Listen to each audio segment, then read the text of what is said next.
So today it is Hemichordata. ठीक है, Hemichordata के कैरेक्टरिस्टिक्स को डिस्कस करेंगे। देखो हिमी होता क्या है, what is hemichordate? Hemi means half, chordata means chordates. ठीक है, अब जनरल कैरेक्टरिस्टिक्स से पढ़ने से पहले हम एक चीज़ याद रखना, हेमिकॉर्डेट्स को हॉप इनमें नोटोकॉर्ड होता है। ठीक है, हॉप नोटोकॉर्ड, इसको हेमिकॉर्डेट्स भी बोलते हैं, हॉप नोटोकॉर्ड भी बोलते हैं, या प्रीकॉर्डेट्स भी बोलते हैं, कोई कोई स्मेटोकॉर्डेटा भी बोलता है। ठीक है, हो है क्या एक्चुअली हेमिकॉर्डेट्स जो है ना, इसको क्या बोला जाता था, पहले कंसिडर किया जाता था एक सब फाइलम, अलग फाइलम कॉर्डेटा के अंदर ही एक सब फाइलम कंसिडर किया जाता था, बट इसको अभी एक सेपरेट फाइलम में रखा गया है, नॉन कॉर्डेटा में। ठीक है, नॉन कॉर्डेट्स में रखा गया है एक सेपरेट फाइलम की तरह, क्योंकि टेक्सोनोमिस्ट इसको, ठीक है, जब टेक्सोनोमिस्ट ने इस पे काम किया तो इनको पता चला these are not true chordates. ठीक है, तो इसीलिए इनको क्या रखा गया, इनको हेमिकॉर्डेट, फाइलम कॉर्डेटा से निकाल के हेमिकॉर्डेट के कॉर्डेटा बोल के एक अलग फाइलम बना के रखा गया, क्योंकि इनमें एक ट्रू नोटोकॉर्ड एब्सेंट होता है ना। व्हाट इज़ अ नोटोकॉर्ड, वो हम कॉर्डेट जब पढ़ेंगे उसमें थोड़ा,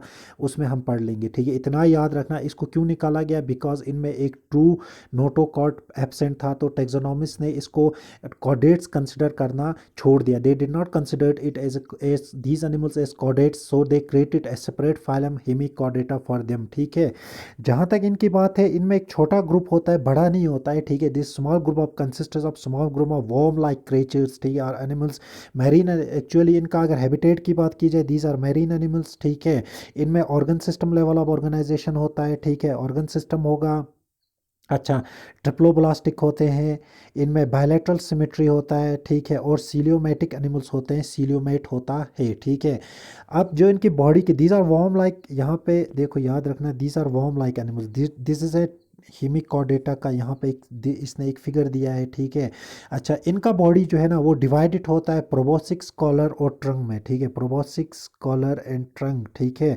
body is cylindrical and is divided into proboscis, collar and trunk. ठीक है, इस वाले हिस्से को बोलते हैं प्रोबोसिक्स बोलते हैं। ठीक है, और प्रोटोसियोल भी बोलते हैं। ठीक है, दिस पार्ट प्रोटोसियोल भी बोलते हैं और प्रोबोसिक्स भी बोलते हैं।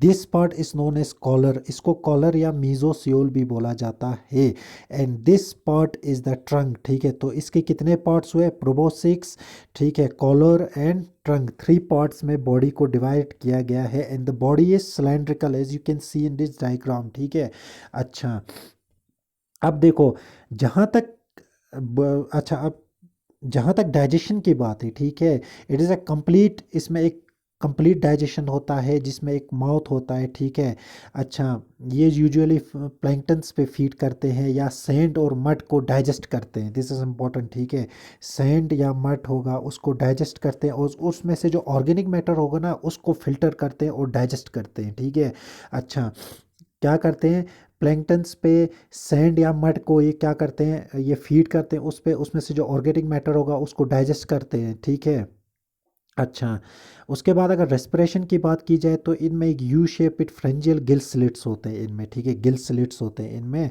रेस्पिरेशन की बात की जाए। ठीक है, अच्छा, गिल्स के थ्रू रेस्पिरेशन होता है, as it is written here, respiration takes place through gills. Excretory organ क्या होता है, प्रोबोसिक्स ग्लैंड होता है इनमें। ठीक है, एक्सक्रेटरी ऑर्गन क्या होता है, इट इज़ अ प्रोबोसिक्स ग्लैंड। ठीक है, अच्छा, प्रोबोसिक्स बोलते हैं इसको, इट्स अ ग्लैंड। ठीक, इसने इसने प्रोबोसिक्स ग्लैंड लिखा है। ठीक है, अच्छा, सर्कुलेशन की बात की जाए तो it has open circulatory system, इसमें क्या होगा, it's might be somewhere written here, circulatory system इसमें ओपन होता है। ठीक है, अच्छा, ब्लड कलरलेस होगा।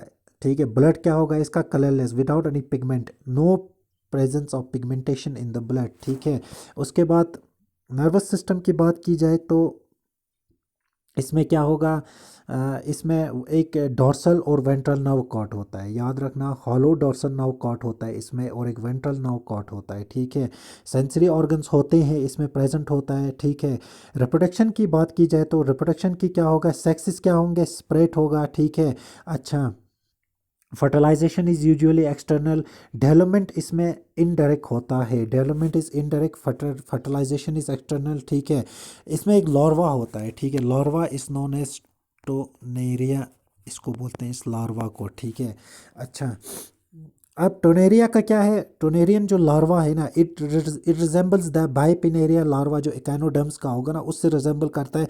इसलिए this larva is considered as a connecting link between echinoderms and chordates, ठीक है।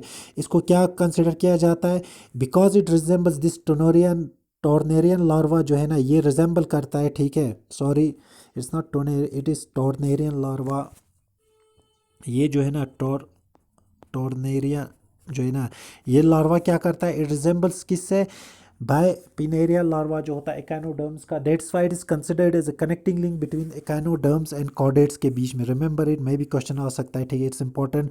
ये क्या कर सकता है, it is considered as a connecting link between किस में, इकानोडर्म्स और कॉर्डेट्स के बीच में एक कनेक्टिंग लिंक की तरह काम करता है। It's considered as a connecting link, ठीक है।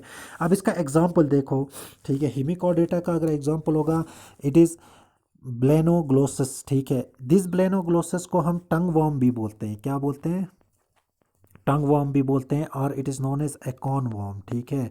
इसको दो चीज़ों से बोला जाता है, एकॉन वर्म और टंग वर्म, ठीक है। एंड इम्पॉर्टेंट क्या है, इसका इंपॉर्टेंस क्या है, इट इज़ इम्पॉर्टेंस क्योंकि इट इज़ कनेक्टिंग लिंक, इसको भी कनेक्टिंग लिंक कंसिडर किया जाता है इकानोडर्म्स एंड कॉर्डेट्स के बीच में।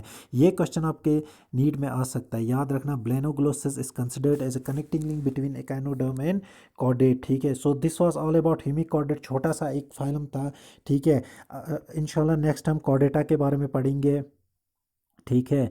आई होप आप लोगों को समझ आ गया होगा। If still you have any doubts तो मुझे पूछ लेना, and thank you and have a nice day.